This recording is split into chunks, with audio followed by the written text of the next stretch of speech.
അപ്പോൾ ഇന്നത്തെ വീഡിയോ നമുക്കൊരു അയിലക്കറിയാണ്. അയില മുളകിട്ടതാണ്. അപ്പോൾ അതെങ്ങനെ ഉണ്ടാക്കാമെന്നൊന്ന് നോക്കിയാലോ. അപ്പോൾ അതിന് വേണ്ടിയിട്ട് ഞാനൊരു 5-6 തക്കാളി എടുത്തിട്ടുണ്ട്. ഈ തക്കാളി നന്നായി കഴുകിയതിന് ശേഷം ഒന്ന് കഷ്ണങ്ങളാക്കി മിക്സിയുടെ ജാറിലിട്ട് കൊടുക്കുക.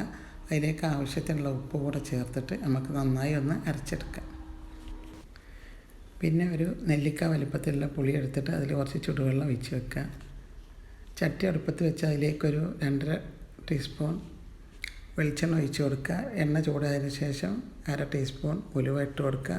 കുറച്ച് ചെറിയ ഉള്ളിയും വെളുത്തുള്ളിയും കൂടി അരിഞ്ഞത് ചേർത്ത് കൊടുക്കുക. ഇതുപോലെ ഒന്ന് ഇളക്കി കൊടുക്കുക. ഒന്നുകൂടെ ഇളക്കിയതിന് ശേഷം അതിലേക്ക് കുറച്ച് കറിവേപ്പില ചേർത്ത് കൊടുക്കുക. പിന്നെ നമ്മൾ അരച്ച് വെച്ച് തക്കാളി ഇതിലേക്ക് ഒഴിച്ച് കൊടുക്കുക. തക്കാളി ഒഴിച്ച് ഇളക്കിയതിന് ശേഷം നമ്മളൊന്ന് അടച്ച് വെക്കുക.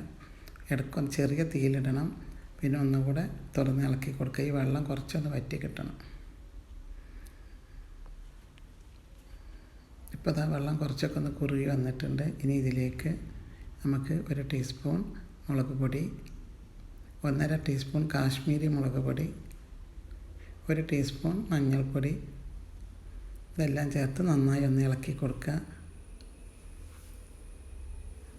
ഈ മുളക് പൊടിൻ്റെയും മഞ്ഞൾപ്പൊടിൻ്റെയൊക്കെ ആ പച്ച കുത്തൊന്ന് മാറി കിട്ടുന്ന വരെ ഒന്ന് ഇളക്കി കൊടുക്കുക. ഒന്ന് മൂടി വെച്ച് കൊടുക്കുക. ചെറുതായിട്ടൊന്ന് അതിൻ്റെ ചുവ പോയതിന് ശേഷം നമുക്ക് ഇപ്പോൾ ഈ രൂപത്തിലാവുമ്പോൾ ഇതിലേക്ക് നമുക്ക് പുളി ഒഴിച്ച് കൊടുക്കുക. അതൊന്ന് ഇളക്കിയതിന് ശേഷം നമുക്കിതിലേക്ക് ആവശ്യത്തിനുള്ള ചുടുവെള്ളം ഒഴിച്ച് കൊടുക്കുക. ചുടുവെള്ളം തന്നെ ഒഴിച്ച് കൊടുക്കണം. ചുടുവെള്ളം ഒഴിച്ച് കൊടുക്കാൻ എല്ലാവരും പ്രത്യേകം ശ്രദ്ധിക്കുക. പച്ചവെള്ളം ഒരിക്കലും കറിയിലേക്ക് ഒഴിച്ച് കൊടുക്കരുത്. ഇങ്ങനെ ഈ രൂപത്തിലുള്ളത്. അപ്പോൾ ഇതുപോലെ ഒഴിച്ചിട്ടുണ്ട്. ഇനി ഇതിലേക്ക് കുറച്ചുകൂടെ ആവശ്യത്തിനുള്ള ഉപ്പ് ചേർത്തിട്ടുണ്ട്. ഇനി ഒന്ന് അടച്ച് വെക്കുക. നന്നായി തിള വന്നതിന് ശേഷം നമുക്കിതിലേക്ക് മീനിട്ട് കൊടുക്കുക. മീൻ കൂടുതലിടുമ്പോൾ കൂടുതൽ ടേസ്റ്റ് കിട്ടും കറിക്ക്. ഏതായാലും മീനിട്ടിട്ട് ഒന്ന് ഇളക്കിയിട്ട് ഒന്ന് മൂടി വെച്ച് കൊടുക്കുക. നല്ല ടേസ്റ്റാണ് ഈ കറിക്ക്. ഇതുപോലെ ഉണ്ടാക്കിയാൽ കേട്ടോ. ഇനി ഒന്ന് അടച്ച് വെക്കുക. ഇപ്പോൾ നന്നായി തിളച്ചിട്ടുണ്ട്. ഒന്നുകൂടെ ഒന്ന് ഇളക്കുക. ഇളക്കിയതിന് ശേഷം നമുക്കിതിലേക്കൊരു 3 പച്ചമുളക് ഇട്ട് കൊടുക്കുക. ഇതുപോലെ 2ആയി പിളർപ്പാക്കിയിട്ട് ഇട്ട് കൊടുക്കുക.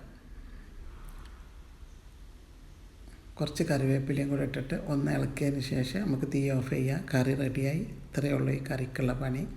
അപ്പം നല്ല ടേസ്റ്റാണ്. ചോറിൻ്റെ കൂടെ, ചപ്പാത്തിയുടെ കൂടെ, ദോശയുടെ കൂടെ, പത്തിരീൻ്റെ കൂടെ ഒക്കെ കഴിക്കാൻ പറ്റിയ നല്ലൊരു കറിയാണ്.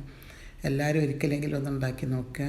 കമൻറ്റിൽ വിവരങ്ങൾ പറയാം. അപ്പോൾ വീഡിയോ ഇഷ്ടമാകുമെന്നുണ്ടെങ്കിൽ ഷെയർ ചെയ്യാനും ലൈക്ക് ചെയ്യാനൊന്നും മറക്കല്ലേ. വിരുന്നുകാർക്കൊക്കെ മുൻപന്തിയിൽ തന്നെ വെച്ച് കൊടുക്കാൻ പറ്റിയൊരു മീൻ കറിയാണിത് കേട്ടോ. അപ്പോൾ എന്തായാലും ഒന്ന്